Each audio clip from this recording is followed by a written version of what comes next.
She entered silently, but the silence hid tension. The night became the stage for cruel humiliation. Before everyone, they tried to take her own child from her, but something inside her refused to yield. If this story interested you, don't forget to subscribe to the channel and tell us what city you're watching from. Continuing, the snow fell finely over London that afternoon of December 24th, covering the gardens of South Kensington with a white mantle that seemed straight out of a fairy tale. It was rare for it to snow in the city, and that phenomenon made Christmas even more special, at least in the eyes of those watching from afar. Clara held the side of her belly with one hand as she looked out the bedroom window. 6 months pregnant. 6 months carrying within her a life that filled her with love and, at the same time, a visceral fear of the future. She took a deep breath, feeling a sharp pain in her lower back. Backaches had become constant companions, especially when she stood for too long. But it wasn't just the physical discomfort that bothered her at that moment. It was the emotional weight of the night to come. Christmas dinner at the Atherton Montgomery family home. The traditional, pompous and dreaded annual gathering that she knew would be, once again, a true battlefield. Clara was not welcome there. She had known it since the first day Mark introduced her to his mother. Sophia Atherton Montgomery, the matriarch, the commander of that business dynasty, had looked at Clara with a mixture of disappointment and disdain, as if the presence of that young literature teacher, daughter of a discreet businessman with no big names in the media, was a stain on the impeccable lineage that Sophia was so proud to display. Mark entered the room at that moment, already dressed in an immaculate navy blue suit, his hair perfectly combed back. He barely looked at his wife. He just picked up his wristwatch from the dresser and said, with the cold, distant voice that had become habitual in recent months, "We need to leave in half an hour. We can't be late." Clara turned slowly, holding the hem of the dress she still needed to adjust. It was a dark green dress, discreet, elegant, but nothing that would draw attention. She had learned the hard way that drawing attention in the Atherton Montgomery family was a fatal mistake. Everything in that universe had to be calculated, measured, controlled. Even smiles. "Mark, I wanted to talk to you before we go," Clara said, her voice hesitant, but determined. "Could you this time, I don't know, stand by me just a little?" Mark stopped what he was doing and stared at her. For an instant, Clara thought she would see a flicker of empathy, of love, of recognition. But what she saw was weariness. A deep weariness. As if he had already given up on that fight before it even began. "Clara, please, let's just do what needs to be done, have dinner, give thanks, go home. Don't complicate things." "Don't complicate things? Mark, your mother treats me as if I'm invisible, or worse, as if I'm a problem, and you never say anything." Mark sighed, running a hand over his face. "You know how she is. It's just one night, Clara, just one night." Clara felt her eyes sting. How many times had she heard that? How many times had she swallowed her anger, her pain, her humiliation, all in the name of keeping the peace? But that night, something inside her screamed that it would be different. She couldn't explain it. It was a feeling, a dark premonition that had been with her since she woke up. Half an hour later, they were in the car, crossing the city's illuminated streets. Christmas lights shone on every corner. Shop windows displayed sophisticated decorations, and people hurried along carrying bags and gifts. Clara watched everything in silence, her hand resting on her belly, feeling the baby's gentle movements. That was the only comfort she had, knowing she wasn't alone. That there was someone depending on her, someone who would love her unconditionally, someone who would make her keep going no matter how difficult the path. The Atherton Montgomery mansion was located in a gated community, with high gates and security guards who checked each car before allowing entry. It was an imposing construction, with vast gardens, ornamental fountains, and a facade that looked more like a palace than a residence. Everything there screamed power, wealth, status, and Clara always felt minuscule in front of it all. When the car stopped in front of the main entrance, Clara took a deep breath. Mark got out quickly, but didn't open the door. For her. He never did. She got out alone, adjusting her dress and trying to disguise the discomfort in her back. The house door opened, and there was Helen, the housekeeper who had worked in the mansion for years. A middle-aged woman with kind eyes and a discreet smile. She was one of the only people in that house who treated Clara with kindness. "Good evening, Mrs. Clara," Helen said with a subtle bow. "You look lovely." "Thank you, Helen," Clara replied, trying to smile. "How is everything?" Helen looked around, making sure no one was listening, and then approached, lowering her voice. "Be careful tonight, Mrs. Clara. There's something in the air, something different." Clara felt a shiver run down her spine. "What do you mean?" Helen didn't have time to answer. Sophia's voice echoed through the entrance hall, firm and authoritative. "Mark, Clara, how good of you to arrive." Clara looked up and saw her mother-in-law descending the central staircase in a red dress embroidered with gold threads, her hair pulled back in an elegant bun, her jewels shimmering under the chandelier lights. Sophia was a woman of magnetic presence, one of those who commanded any room with just a glance, and at that moment her gaze was fixed on Clara, analyzing every detail, every imperfection. "Clara, what a surprise to see you here," Sophia said, with a smile that didn't reach her eyes.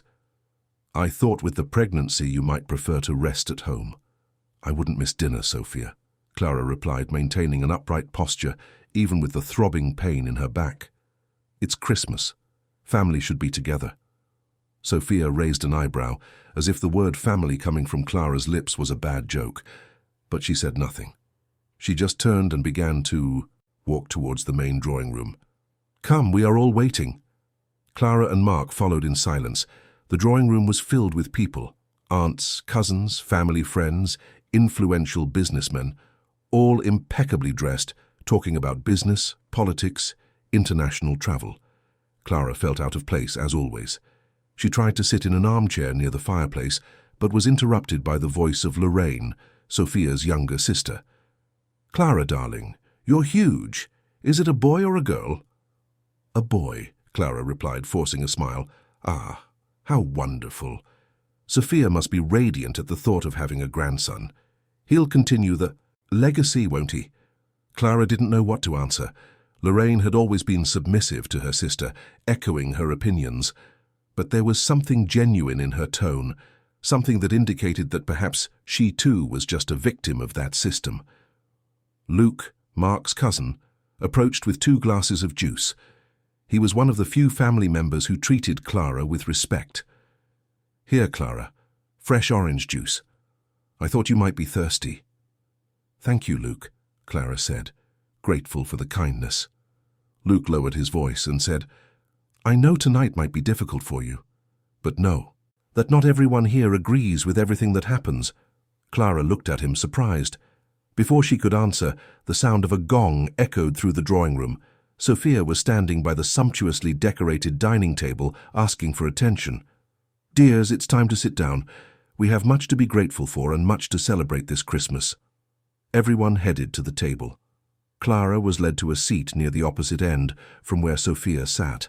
Far away, always far away. Mark sat next to his mother, as always.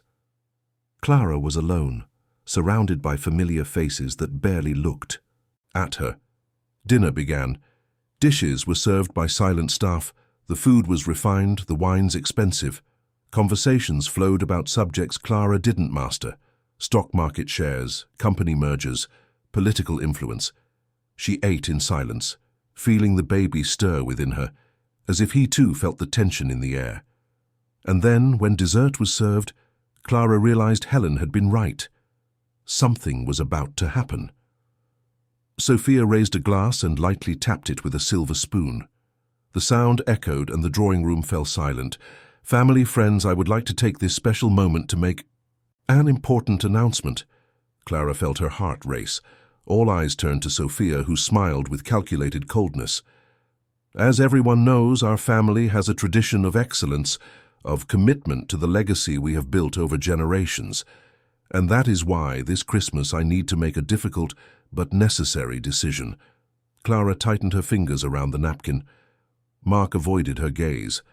"Unfortunately, not everyone who enters our lives is prepared to carry that weight. And when that happens, we need to act with firmness." Sophia paused dramatically. and then her eyes finally met Clara's. "Clara, dear, you are a lovely person, but everyone here knows that you do not belong in this world." The silence was deafening. Clara felt tears burn in her eyes, but she didn't let them fall. Not there, not in front of them. "Therefore, I have prepared something for you." Sophia gestured, and one of the assistants brought a white envelope, placing it in front of Clara. "It's a divorce agreement, fair, even generous. You will be well taken care of financially, but it is best for everyone that you and Mark go your separate ways." Clara looked at the envelope, then at Mark. He said nothing. He just lowered his head. And it was at that moment, with a broken heart and a shattered soul, that Clara understood. She was completely alone. "Tell me your opinion of this story, and how you think it will end." The white envelope remained untouched on the table, like a death sentence. Clara felt the weight of all eyes on her, some curious, others embarrassed, but none sympathetic enough to break that oppressive silence. She looked again at Mark, waiting, silently pleading for him to say something, anything that would indicate there was still a shred of love, loyalty, humanity in him. But Mark kept his head down, his fingers drumming nervously on the table, as if caught in a moral dilemma he lacked the courage to face. Sophia remained standing, imposing, with that icy smile that barely disguised her triumph. She had planned this meticulously, Clara realized. It wasn't an impulsive decision.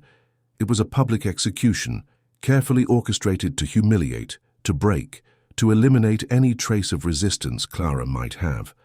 And the worst part was it was working. Clara felt small, insignificant, as if all her qualities, all her dreams, all her essence, had been reduced to nothing before that family who only saw power, money, and status. "Sophia, I would like to speak with you and Mark in private," Clara said, trying to keep her voice firm, but feeling it tremble. "This doesn't need to be discussed here, in front of everyone." Sophia raised an eyebrow as if Clara's suggestion was absurd. "My dear, truths need to be spoken in broad daylight.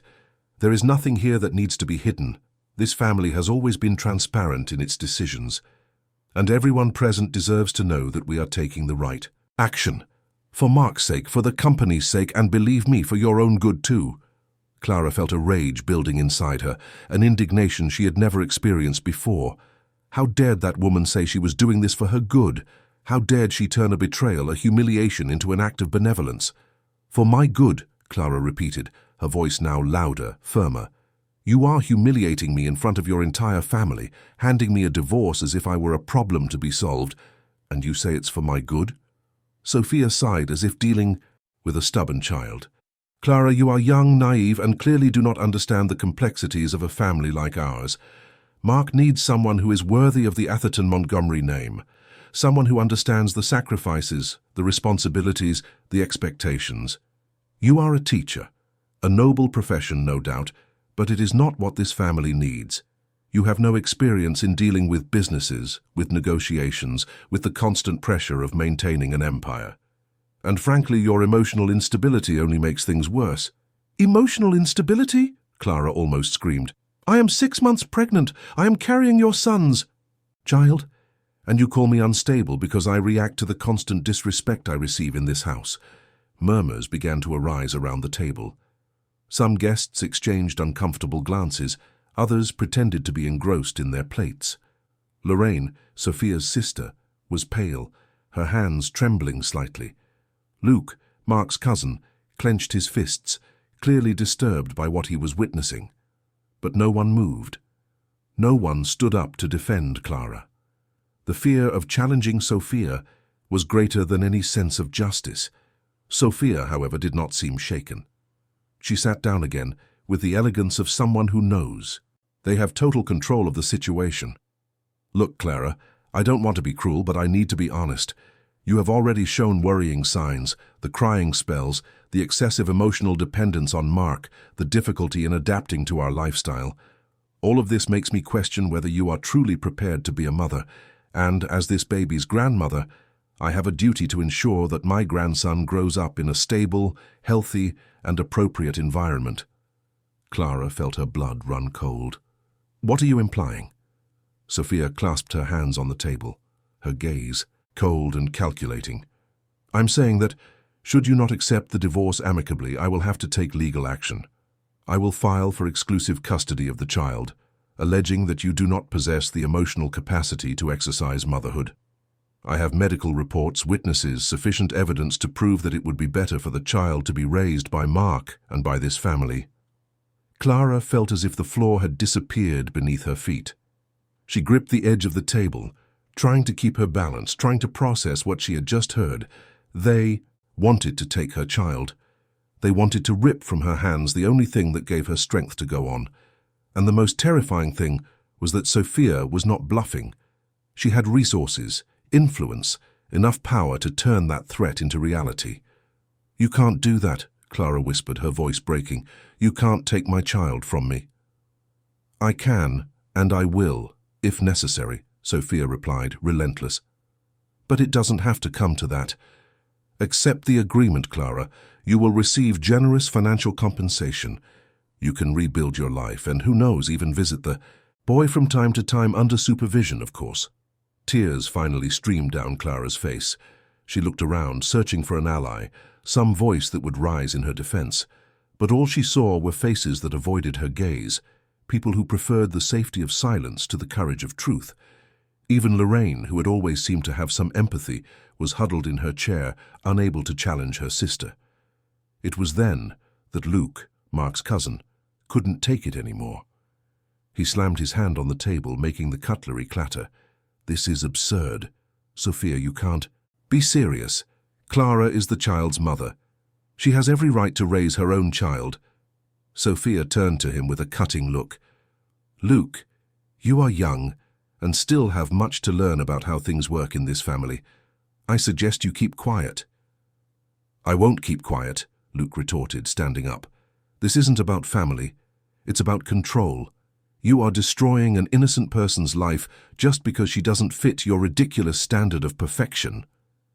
"Luke," another uncle's voice echoed through the drawing room, authoritative. "Respect your aunt." Luke looked around, saw that he was alone in his, revolt, and then turned to Clara. "I'm so sorry, Clara, truly." And with that he left the room, leaving behind an even heavier silence. Clara felt suffocated. She needed air. She needed to get out of there, but her legs seemed rooted to the floor. It was then that Helen, the housekeeper, discreetly appeared by her side, offering a glass of water. "Drink, Mrs. Clara, please." Clara took the glass with trembling hands and drank, feeling the cool water slide down her throat, bringing a minimum of clarity. Helen leaned slightly and whispered so low that only Clara could hear. "Don't give up, it's not over yet." Clara looked at her, confused, but before she could ask what that meant, Helen had already moved away. Sophia spoke again, now with an almost conciliatory tone, as if she were doing a favor. "Clara, I understand this is difficult for you, but think of the child. Think of what is best for him. He deserves to grow up with opportunities, with a first-class education, with access to the best life can offer. You alone cannot give him that, but we can. And Mark is the father. He has every right to be present in his son's life." "Mark," Clara said, turning to her husband, her voice choked. "Say something, please. Say you don't agree with this. Say you won't let your mother take our child from me." Mark finally raised his face. His eyes were red, but there was no determination in them, only resignation. "Clara, maybe it's better this way. Maybe we need some time. Maybe—" "Maybe what?" Clara interrupted, her voice now laden with despair and anger. "Maybe you're a coward. Maybe you never truly loved me. Maybe you used me all this time and now you're discarding me. Because your mother told you to." Mark averted his gaze, unable to respond. And Clara understood. He had made his choice. He had chosen his mother, money, the comfort of submission. He had chosen everything but her. Clara took a deep breath, feeling the pain in her back intensify, feeling the baby stir within her, as if he too was feeling his mother's anguish. She placed her hands on her belly and closed her eyes for an instant. And then a strength began to emerge from within her, a strength she didn't know she possessed, a strength made of love, of protection, of a maternal instinct so profound that no humiliation, no threat, no power could destroy it. She opened her eyes and looked directly at Sophia. "I will not sign this agreement." Sophia frowned, clearly surprised. "Clara, you are being irrational." "No, Sophia. For the first time I am being rational. You may have money, you may have influence, you may have lawyers, but I have something you will never have. I have this baby's love, and I will fight for him. I will fight with all the strength I have, because he is my son, and nothing in this world will make me give up on him." The silence that followed was different. It was no longer one of embarrassment or fear. It was of shock. No one expected Clara, the fragile and submissive young woman, to respond in that way. Sophia opened her mouth to retort, but before she could say anything, the main door of the mansion opened. The sound echoed through the drawing room, and everyone turned to see who had arrived. A masculine figure entered, walking with firm and determined steps. The night's cold entered with him, but there was something more, a presence, an authority. And when Clara saw who it was, her heart almost stopped. It was Daniel, her father, the man she hadn't seen in years. Daniel Sterling was a man of medium height, grey hair combed back, and eyes that seemed to see beyond appearances. He wore a dark overcoat over a discreet but impeccable suit. There was no ostentation in his presence, but there was something that commanded immediate respect, a quiet confidence, a firmness that needed no words to make itself noticed. He walked through the drawing room as if he knew every corner of that mansion, as if he already knew exactly what was happening there. Clara slowly rose, her legs trembling, her eyes wide with surprise and emotion. She and her father had a complicated relationship. After Clara's mother passed away some years ago, Daniel had withdrawn, immersing himself in work, in solitude, in the silent pain he never knew how to express. Clara had tried to approach him several times, but he always seemed distant, lost in his own thoughts. And over time, the distance between them became an abyss, until that moment. "Father!"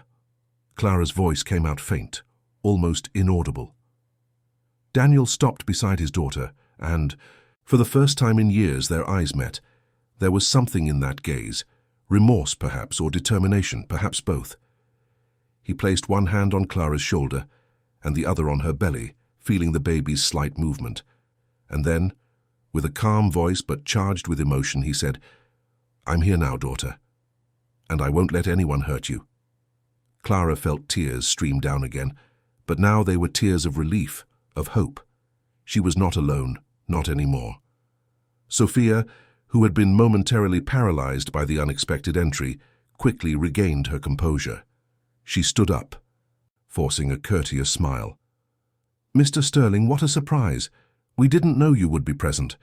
It would have been a pleasure to receive you properly." Daniel turned to her, his gaze firm and impenetrable. "I didn't come to be received, Sophia. I came because I received information that my daughter was being coerced, humiliated, and threatened, and I came to ensure that this ends now."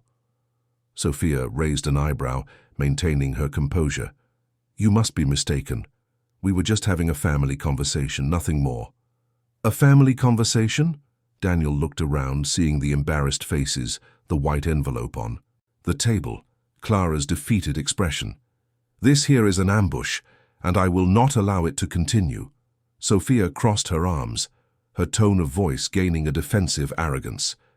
"With all due respect, Mr. Sterling, these are internal matters of the Atherton-Montgomery family. You have no authority here." Daniel took a step forward, and for the first time Sophia seemed slightly uncomfortable. "I have no authority. Interesting you say that, Sophia, because it happens that I own 15% of the shares of Atherton-Montgomery Enterprises. 15% that I acquired discreetly over the last 2 years, through third-party investors. And those 15% do indeed give me an active voice in the company's strategic decisions." Absolute silence fell in the drawing room. Sophia paled. Mark's eyes widened, incredulous. The guests exchanged astonished glances. How had no one noticed that? How had Daniel Sterling, a discreet businessman seemingly without direct connections to the family, managed to acquire such a significant stake in the company without anyone knowing? Sophia tried to recompose herself, but her voice betrayed a slight hesitation. That's impossible. I would have been notified. You should have been, Daniel replied calmly. But it happens that some transactions were made through legal loopholes, using shell companies and indirect investments. All perfectly legal, of course. Only now, Sophia, you need to understand that I am not a spectator in this story. I am a shareholder, and as such I have access to documents, financial reports, internal audits, and guess what I discovered? Sophia did not answer. She just stared at him with a mixture of anger and fear. Daniel pulled a leather briefcase from inside his overcoat and placed it on the table next to the divorce envelope. He opened the briefcase, revealing a pile of documents, graphs, and bank statements. I discovered that there are serious irregularities in the company's accounting, diversion of funds to offshore accounts, manipulation of balance sheets to evade taxes, overpriced contracts with phantom companies. I discovered that you, Sophia, along with some of your closest advisors, have used the company as an instrument for money laundering, and I discovered something even more sordid. He picked up one of the documents and held it up for everyone to see. You tried to manipulate medical reports to build a case against Clara. You paid a psychiatrist to issue a false report alleging she suffers from severe emotional disorders. You bribed employees to testify against her, and you meticulously planned to take custody of the baby even before he was born. Daniel's words fell like bombs in the drawing room. Lorraine put her hand to her mouth, horrified. Luke returned to the room, drawn by the commotion, and stopped at the doorway, absorbing every word. Some of the guests stood up, clearly uncomfortable. The mask of control that Sophia wore began to crack. These are baseless accusations, Sophia said, trying to keep her voice firm but failing. You have no concrete proof. I have all the proof. Sophia, emails, recordings of phone conversations, bank transfers, everything documented, everything stored in a safe place. And I didn't come here alone. I have lawyers prepared to file criminal and civil actions against you and everyone involved. I have journalists who are awaiting my authorization to publish articles exposing these crimes. And I have, above all, the determination to protect my daughter and my grandson. Sophia was now visibly shaken. Her eyes sought support around the table, but no one dared to speak. Everyone was in shock, processing the magnitude of what was being revealed. Mark, especially, seemed completely lost, as if the ground had disappeared beneath his feet. "Father, what's happening?" Mark murmured, his voice almost inaudible. Sophia turned to her son, trying to regain control. "Mark, this is a coup. He's trying to blackmail us." "Blackmail?" Daniel let out a bitter laugh. "Sophia, I don't need to blackmail anyone. I have the truth on my side. And the truth is that you are nothing but a rotten family who uses power and money to crush anyone who doesn't fit your absurd standards. You destroyed Clara's life. You made her feel small, inadequate, unworthy. But worst of all, you tried to take from her the only thing that truly matters, her child." Clara, still seated, felt her heart pounding in her chest. She looked at her father with a mixture of admiration, gratitude, and disbelief. He had done all that for her.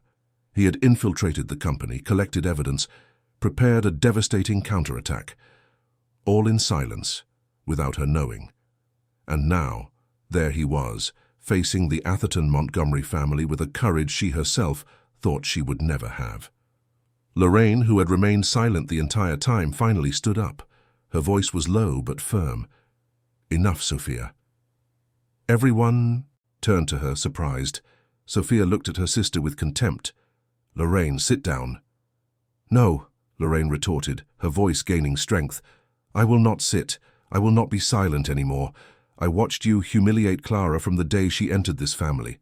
I saw you manipulate Mark, control every aspect of his life. I saw you turn this family into a battlefield where only you can win, and I'm fed up." Sophia stood up abruptly, her face red with anger. "You don't know what you're talking about." "Yes, I do," Lorraine replied, "and it's not just me, many here." "No, but everyone is afraid of you. Afraid of losing money, comfort, social position, but I can't take it anymore. If this means losing everything, then so be it. But I will not be complicit in this." Luke stepped forward, joining Lorraine. "Me neither. My aunt can disinherit me, she can remove me from the company, she can do whatever she wants. but I will not stand by silently watching such an injustice." Sophia looked around, seeing her authority disintegrate before her eyes. Some guests began to stand up, murmuring excuses and discreetly leaving. Others remained seated, but with expressions of discomfort and guilt. The empire she had built with such care was crumbling. Daniel approached Clara and extended his hand. "Come, daughter. You don't need to stay here." Clara looked at her father, then at Mark. He was still sitting, his shoulders slumped, his expression defeated. She waited for him to say something, to make some gesture, to show that there was still some remnant of love, of regret, of humanity. But Mark said nothing.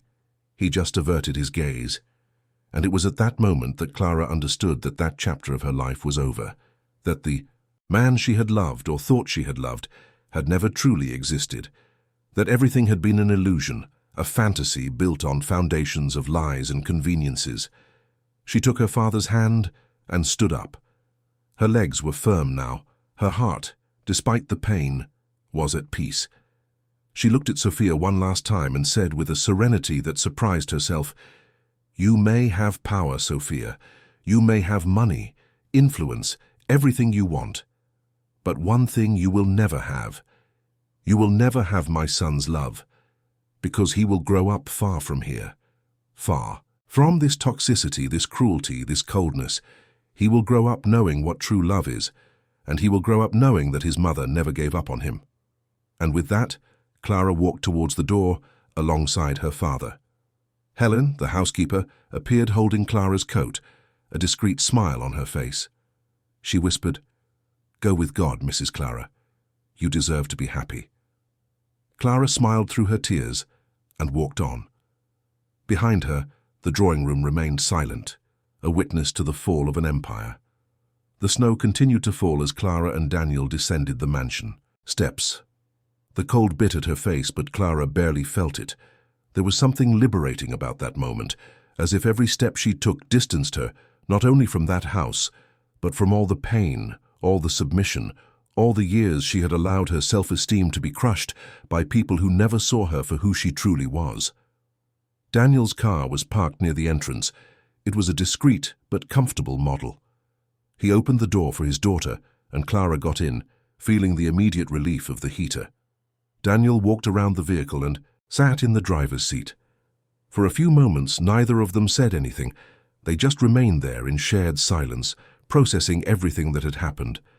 It was Daniel who broke the silence first. "I'm sorry I wasn't there sooner." Clara turned to him, seeing in her father's eyes a deep, sincere regret. "Father, you don't have to." "Yes, I do," Daniel interrupted, his voice choked. "When your mother passed away, I lost myself. I shut myself off in work, in silence, in my own pain. And in the process, I abandoned you. I left you to face everything alone. I let you marry a man I knew deep down wasn't good enough for you. And when you needed me, I wasn't there. You're here now," Clara said, holding her father's hand. "And that's what matters." Daniel squeezed his daughter's hand tightly, as if afraid of losing her again. "When Helen called me a few weeks ago saying you were suffering, that they were planning something terrible, I knew I had to act. I hired investigators, lawyers. I went through every company document. And what I discovered was worse than I imagined. That family isn't just arrogant and prejudiced. They are criminals. And I wasn't going to let them do that to you." Clara felt tears stream down again, but now they were tears of gratitude, of relief. She had spent so long feeling alone, feeling unworthy, that having someone by her side, fighting for her, seemed almost unreal. "What's going to happen now?" Clara asked, her voice hesitant. Daniel started the car and began to drive slowly, moving away from that mansion Clara would never set foot in again. "Now, you're going to get away from all of this. We're going to file for divorce based on emotional abandonment and coercion. We're going to demand fair alimony for you and the baby. And we're going to ensure that Mark, if he wants to be part of his son's life, does so on your terms, not Sophia's. And the irregularities in the company. I'm handing everything over to the competent authorities. The company will be investigated, and Sophia, along with her accomplices, will answer for the crimes she committed. This may take time, but justice will be served." Clara took a deep breath, feeling an immense weight lifted from her shoulders. She looked out the window, seeing the illuminated city, the streets decorated for Christmas, and for the first time in a long time she felt there was hope, that there was a future. "Father, I'm scared." "Of what?" "Of not being a good mother. Of not being able to give my son everything he deserves." Daniel stopped the car at a red light and turned to his daughter. "Clara, you are already an incredible mother. You protected your son even when the whole world was against you. You didn't give up. You didn't accept being silenced. You didn't let them destroy you.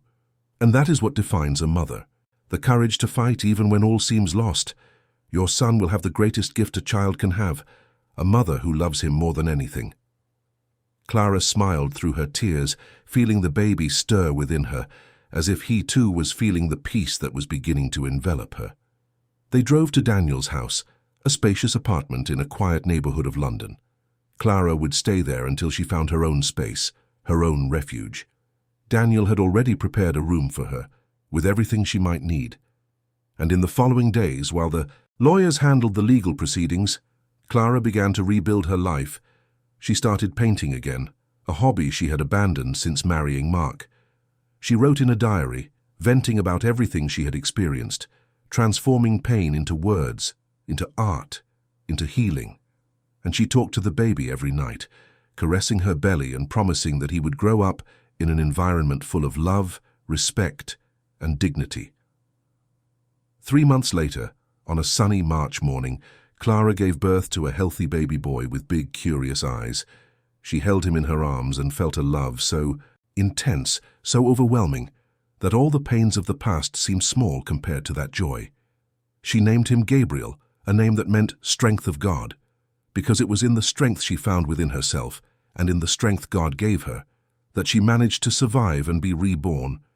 Daniel was by his daughter's side in the hospital, holding her hand with tears in his eyes as he saw his grandson for the first time. "He's perfect," Daniel whispered. "He is my reason," Clara replied, smiling. In the following months, Clara enrolled in a master's program in literature, resuming her studies and her dreams.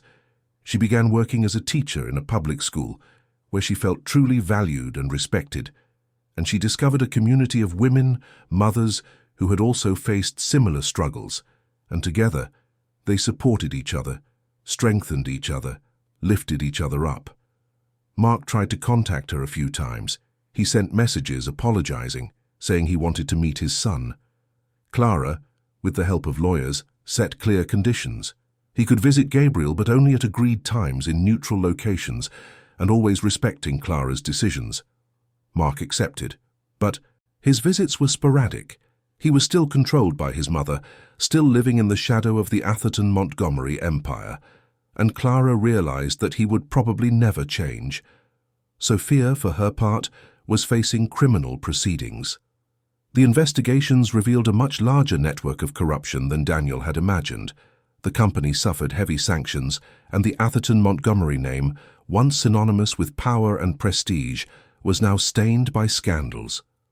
Sophia tried to negotiate settlements, but the evidence was irrefutable. She lost much of her influence, much of her fortune, and more importantly, lost the absolute control she had always exerted over the family. Lorraine and Luke grew closer to Clara over the months. Lorraine, especially, asked for forgiveness for her silence, her complicity, her cowardice. Clara, with a light heart and free of grudges, forgave her, because she had learned that forgiving was not about absolving the mistakes of others, but about freeing herself from the weight of resentment. A year after that fateful Christmas night, Clara was in a park with Gabriel. It was a sunny day, and the boy, now 9 months old, crawled across the grass, laughing and exploring the world with the innocent curiosity of a happy child. Clara watched, her heart full of gratitude. She had been through the most violent storm of her life, but she had emerged stronger, more resilient, more aware of her own worth. Daniel joined her, sitting beside her on the bench. "Are you well?" "I'm more than well, Father. I'm at peace."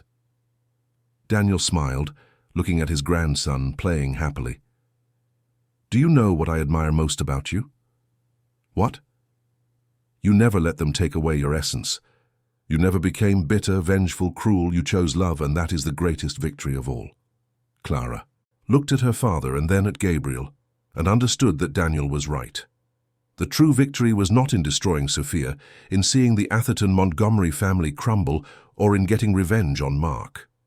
The true victory was there, in that simple yet profoundly significant moment, she, her father, and her son together, in peace, building a life based on love, respect, and dignity. She stood up and went to Gabriel, picking him up. The boy laughed, grabbing his mother's hair with his little hands. Clara kissed his forehead and whispered, "You'll never know how much you saved me. My love, you gave me a reason to be strong, a reason to never give up." And as the sun shone in the London sky, Clara understood that this was just the beginning, a new beginning, free from the chains of the past, free from cruel expectations, free from oppression. She had liberated herself. And now, with Gabriel in her arms and the future open before her, she knew she could face anything. Because she was no longer the fragile, silenced young woman who had entered that mansion. She was a mother, a survivor, a warrior, and nothing, absolutely nothing, could take that away from her. Years later, Gabriel would ask about his father's family, and Clara, with all honesty and delicacy, would tell the story. But she would also tell him that the past does not define who we are, that to forgive is to set free, and that true love always wins. And Gabriel would grow up knowing that he had a mother who loved him from the first moment, who fought for him when all seemed lost, and who taught him that being strong is not about not feeling fear, but about having fear and still moving forward. Clara looked at the horizon with Gabriel still in her arms and smiled. Life had been cruel, but it had also been generous, and she was ready to live, fully, intensely, and with all the love that had always been within her, waiting to be rediscovered. End of story. Dear listeners, we hope Clara and Gabriel's story has touched your heart. If you were moved, please leave a like, subscribe to the channel, and tell us in the comments what resonated with you most. Every day, we bring intense stories like this revealing the deepest side of the human. So we look forward to seeing you in the next episode.